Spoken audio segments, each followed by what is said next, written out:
Farmer Telangana minister అలాగే BRS leader Harish Rao ఇచ్చిన statement ఇది. సీన్ రివర్స్ అయింది అయిందాకా లేదా ఒక మన కార్యకర్త చనిపోతే మాట్లాడించడానికి పోయినా కొద్దిసేపు మాట్లాడినాక కూర్చున్నాం. ఏం సంగతి అన్నాక ఎరువులు ఈ బాధలన్నీ చెప్పుకుంటా ఎవడైనా లగ్గం ఉండి అమ్ముకుందామంటే భూమి అంతా లేదు సార్. ఏమైతుందంటే 40 లక్షలకి అడుగు తీయలేదు, ఇప్పుడు 20కి ఇస్తామంటే కూడా ఎవడత్తలేడు అంటే ఇప్పుడు ఏమైంది? సీన్ రివర్స్ అయింది. ఇప్పుడు మళ్ళా ఆంధ్రలో ఎకరం అమ్మితే తెలంగాణలో 2 ఎకరాలు వస్తుంది. ఇక్కడ ఈయన చెప్పింది 100% కరెక్ట్. 2019లో వన్స్ ఎలక్షన్ ఫినిష్ అయిన తర్వాత వైఎస్ఆర్సీపీ గవర్నమెంట్ ఫామ్ చేసింది. ఇనిషియల్ గా వాళ్ళ క్యాపిటల్ విషయంలో క్లారిటీ ఉంది, అమరావతి ఉంటుంది క్యాపిటల్ గా అని చెప్పి. బట్ ఎవెన్చువల్ గా 1 or 2 years గడుస్తూ వచ్చిన తర్వాత అమరావతిని ఇంక్లూడ్ చేస్తూనే 3 క్యాపిటల్ ప్రపోజల్ తీసుకొచ్చారు. వైజాగ్ ని అడ్మినిస్ట్రేటివ్ క్యాపిటల్ కింద, నెక్స్ట్ కర్నూలుని జ్యుడిషియరీ క్యాపిటల్ కింద, అండ్ నెక్స్ట్ అమరావతిని లెజిస్లేటివ్ క్యాపిటల్ కింద. ఇలా ఒక అనౌన్స్మెంట్ అయితే ఇచ్చారు తప్ప దీనికి సంబంధించిన ఎలాంటి ప్రోగ్రెస్ జరగలేదు. వైఎస్ జగన్ సీఎంగా ఉన్న 5 years ఇంక్లూడింగ్ వైజాగ్లో కానీ, ఇద్దరు అమరావతిలో కానీ, ఆర్ఎల్స్ కర్నూలు కూడా. సో స్టేట్లో ఒక ఇన్స్టెబిలిటీ అనేది వచ్చింది ఈ క్యాపిటల్ విషయంలో కానీ. క్యాపిటల్ అనేది ఎలా చెప్పాలంటే ఇంజిన్ లాంటిది స్టేట్కి. Either it's an economical engine అవ్వచ్చు, లేకపోతే పొలిటికల్గా అవ్వచ్చు. అన్ని ఎలిమెంట్స్ కంబైన్ చేసి it should be power point లాంటిది. సో దానికి పవర్ లేకుండా పోయిందని చెప్పుకోవచ్చు ఒక రకంగా చెప్పాలంటే. సో ఎవెన్చువల్గా డెవలప్మెంట్ ఆస్పెక్ట్ వచ్చేసరికి ఇన్ఫ్రాస్ట్రక్చర్ విషయంలో కానీ వేరే విషయాల్లో ఏమన్నా కాన్సన్ట్రేషన్ జరిగిందంటే వెరీ లెస్. అనుకున్నంతలా అయితే ఏం జరగలేదు. అండ్ ఇంకొక యాడ్ ఆన్ ఏంటంటే CM Jagan and his entire team వాళ్ళ ఫోకస్ మొత్తం ఈ వెల్ఫేర్ దాని మీదే ఉందని చెప్పి ఒక రిమార్క్ ఉంది. నిజానికి అది రిమార్క్ కాదు, వాస్తవం. ఈ డాట్స్ అన్ని కనెక్ట్ చేస్తే ఫైనల్గా వచ్చిన అవుట్కమ్ ఏంటంటే పొలిటికల్ ఇన్స్టెబిలిటీ బిట్వీన్ 2019 నుంచి 2024 వరకు. ఇక్కడ ఫార్మర్ సీఎం వైఎస్ జగన్ని పాయింట్అవుట్ చేయడం నా ఒపీనియన్ కాదు, కాకపోతే పాలసీస్ అనేవి సరిగ్గా లేవన్న విషయం మాత్రం క్లియర్. బట్ ఇక్కడ ఆ పాలసీ మేకింగ్లో రప్చర్స్ ఉండడం వల్లే ఇంతమంది స్టేట్ వైపు పాయింట్అవుట్ చేసేవాళ్ళు. మీకు గుర్తుందా మల్టిపుల్ మీమ్స్, అదైన తర్వాత you guys don't even have a clarity on your own capital అని.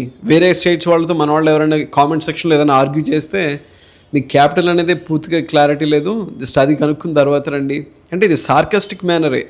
బట్ టు బీ హానెస్ట్ అది సైకలాజికల్గా ఒక ఇంపాక్ట్ ఉంటుంది.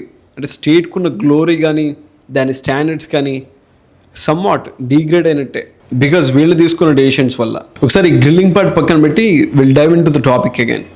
ఇక్కడ హరీష్ రావు గారు చెప్పినట్టు ఆంధ్రాలో ఒకప్పుడు ఎకరం అమ్మితే తెలంగాణలో దాదాపు 3 ఎకరాలు 2 ఎకరాలు కొనేవాళ్ళు. బట్ ఇప్పుడు తెలంగాణలో ఒక ఎకరం అమ్మితే ఆంధ్రాలో 6-8 ఎకరాలు కొనొచ్చు అని చెప్పి కేసీఆర్ అప్పుడు అన్నారు, ఇంక్లూడింగ్ సిబిఎన్ కూడా అన్నారు. బట్ నౌ టేబుల్స్ టర్న్ అయినాయి. ఇప్పుడు మళ్ళీ అగైన్ ఆంధ్రాలో ఒక ఎకరం ఉంటే ఇక్కడ 2-3 ఎకరాలు కొనే సెనారియో వచ్చింది తిని చెప్పినట్టుగా. ఇక్కడ పొలిటికల్ గెయిన్ కోసం హరీష్ రావు కావాలని చెప్పి సీఎం రేవంత్ రెడ్డిని డీగ్రేడ్ చేయడానికి ఇలా మాట్లాడారని చెప్పి కొంచెం మంది ఆర్గ్యుమెంట్ కూడా ఉంది. బట్ ఇక్కడ హరీష్ రావు మాట్లాడిన ప్రతి మాట వెనకాల we have a clear cut evidence and data. ఆయన ఇచ్చిన స్టేట్మెంట్ని సపోర్ట్ చేసేదానికి 2024లో చంద్రబాబు నాయుడు గారు ముఖ్యమంత్రి కింద ప్రమాణ స్వీకారం చేసిన తర్వాత చేయక ముందు అంటే pre elections and post elections land rates ఇవి అక్రాస్ ఆంధ్రాలో.